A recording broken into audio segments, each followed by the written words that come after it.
Bismillahirrahmanirrahim. Assalamualaikum warahmatullahi wabarakatuh. Dan selamat siang. Salam sehat untuk semua. Perkuliahan hari ini saya tunjuk Saudari Ali Sapran sebagai moderator yang akan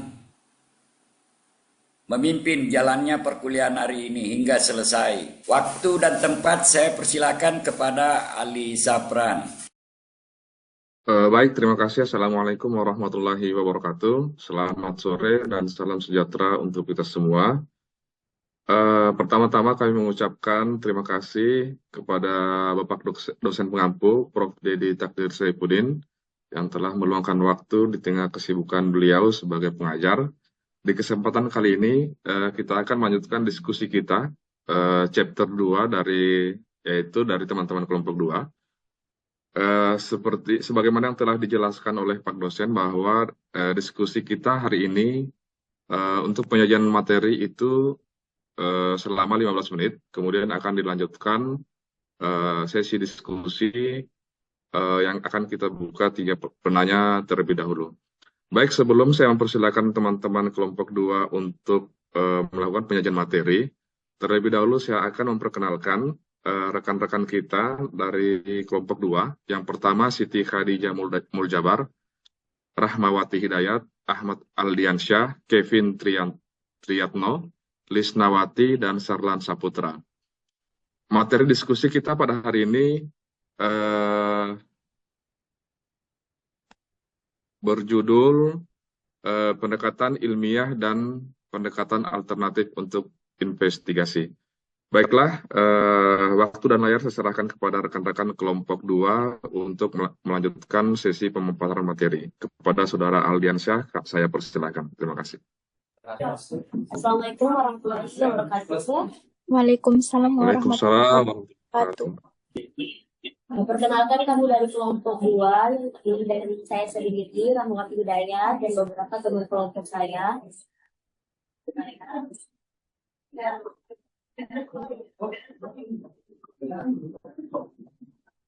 Yang terdiri dari Siti Khadijah Muljabar, Ahmad Aldiansyah, Kevin Triyatno, Lismawati, dan Sarlan Saputra. Hadir.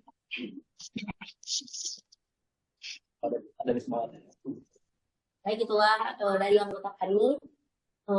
Untuk mempersingkat waktu, izinkan kami untuk mempresentasikan hasil diskusi kami mengenai seminar PSDM yang pendekatan ilmiah dan pendekatan alternatif untuk investigasi. Pengertian penelitian ilmiah. Pengertian ilmiah berfokus pada pemecahan masalah dan menerapkan metode yang logis, terorganisir, dan teliti langkah demi langkah untuk mengidentifikasi masalah, mengumpulkan data, menganalisisnya, dan menarik kesimpulan yang valid darinya. Ciri-ciri penelitian ilmiah. Ciri khas atau karakteristik pembeda utama dari penelitian ilmiah dapat dicantumkan sebagai berikut. Yang pertama itu tujuan, kedua kekakuan, ketiga kemampuan uji, dapat direplikasi, ketepatan dan keyakinan, objektivitas, generalisasi, dan hemat. Untuk ciri-ciri penelitian ilmiah, ciri khas atau karakteristik pembeda utama dari penelitian ilmiah dapat dicantumkan sebagai berikut. Yang pertama itu tujuan, yang kedua itu kekakuan, yang ketiga itu kemampuan uji, yang keempat dapat direplikasi, yang kelima ketepatan dan keyakinan, yang keenam objektivitas, yang ketujuh generalisasi, yang ke-8 hemat. Kemudian untuk metode hipotetiko-dedukatif, jadi metode hipotetis dedukatif merupakan pendekatan sistematis yang bermanfaat untuk menghasilkan pengetahuan guna memecahkan masalah dasar dan manajerial. Selanjutnya, proses metode hipotetik deduktif. Metode hipotetis deduktif melibatkan 7 langkah antara lain.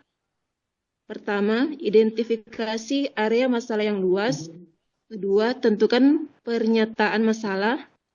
Ketiga, mengembangkan hipotesis. Keempat, tentukan ukurannya. kelima pengumpulan data, keenam analisis data, ketujuh interpretasi data. Selanjutnya, adapun penerapan metode ini dapat dilakukan dengan mengidentifikasi area masalah yang luas. Yang kedua, mendefinisikan pernyataan masalah. Yang ketiga, berhipotesis. Yang keempat, pengembangan ukuran dan data koleksi. Yang kelima, analisis data. Dan yang keenam, interpretasi. Benar, dalam melakukan penelitian ilmiah, khususnya di bidang manajemen. Jadi dalam bidang manajemen dan perilaku, itu tidak selalu memungkinkan untuk kita melakukan investigasi yang 100% ilmiah. Dalam arti bahwa tidak seperti dalam ilmu fisika. Jadi hasil yang kita peroleh itu tidak akan selamanya tepat dan bebas kesalahan. Pasti akan ada koreksi kesalahan juga. Nah, hal ini kenapa bisa? Karena bisa disebabkan oleh kesulitannya. Kesulitan yang mungkin kita hadapi pada saat pengukuran dan pengumpulan data di bidang subjektif seperti perasaan, emosi, sikap, dan persepsi. Jadi perasaan, emosi, sikap, dan persepsi itu sangat sulit untuk kita ukur. Jadi kita cuma bisa melakukan persepsi tapi tidak akurat gitu.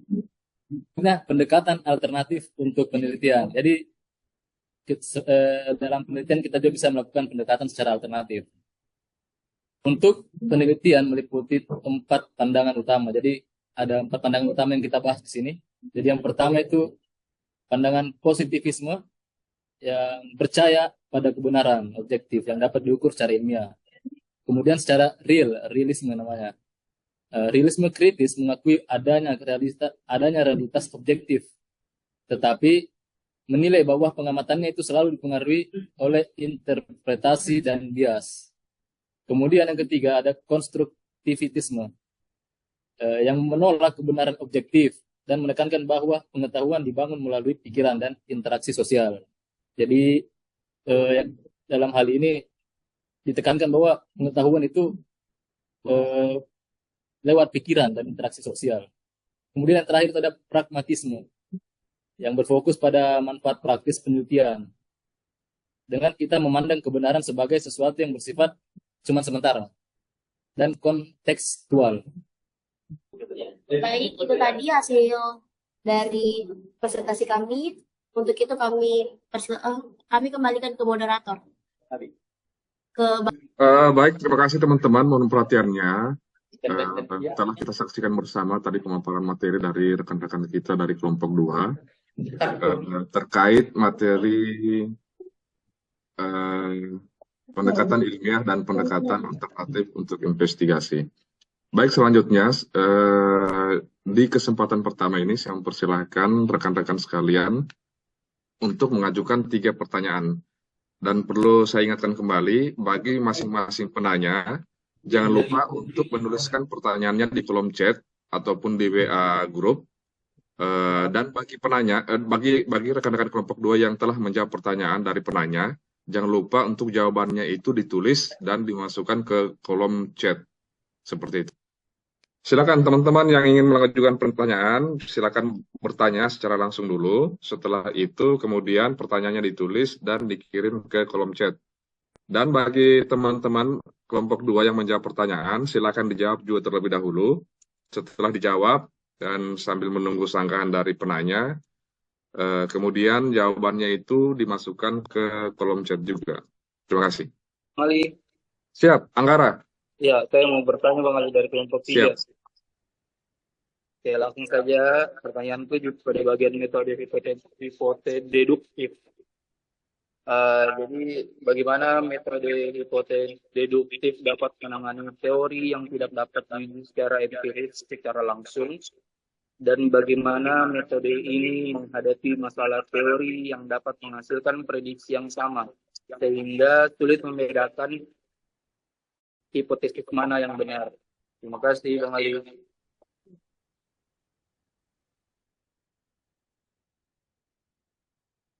Silakan pertanyaan berikutnya.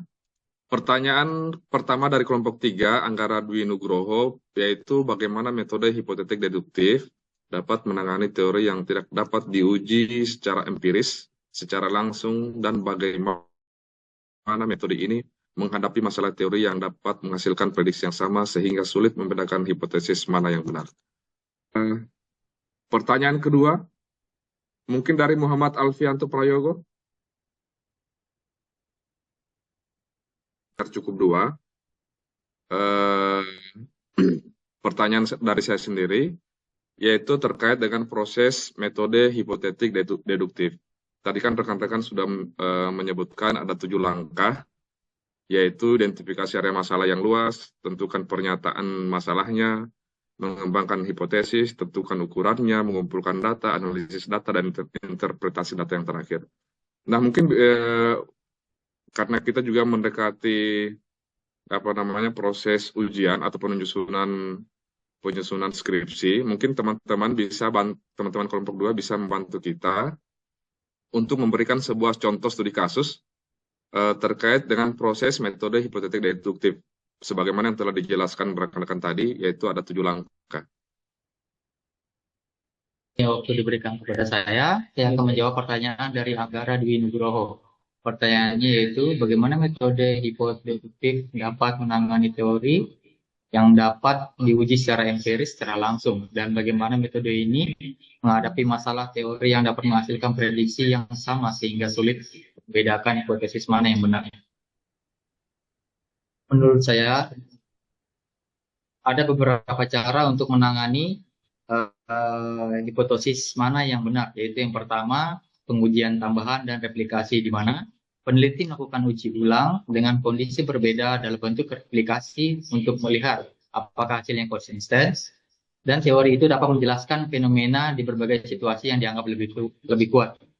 Yang kedua, penggunaan triangulasi, yaitu menggabungkan berbagai metode pengumpulan data, sumber, dan analisis untuk memperkuat temuan. Yang ketiga, falsifikasi, yaitu metode ini dapat membuktikan bahwa hipotesis itu bisa salah atau benar dengan cara meningkatkan teori dengan pendekatan yang berbeda.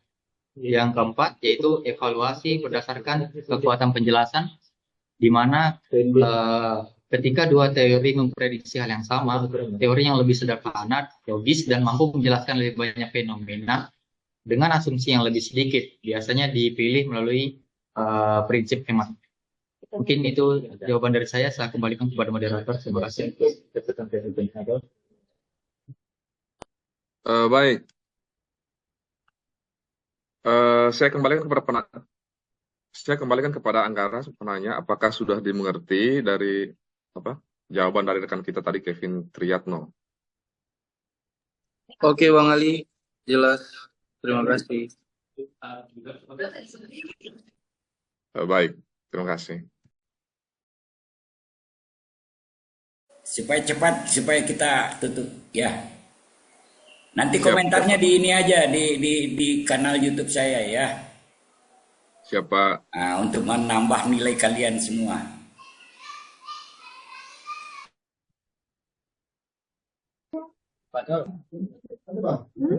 Dari jawaban kami. Baik, itu tadi jawaban dari kelompok kami.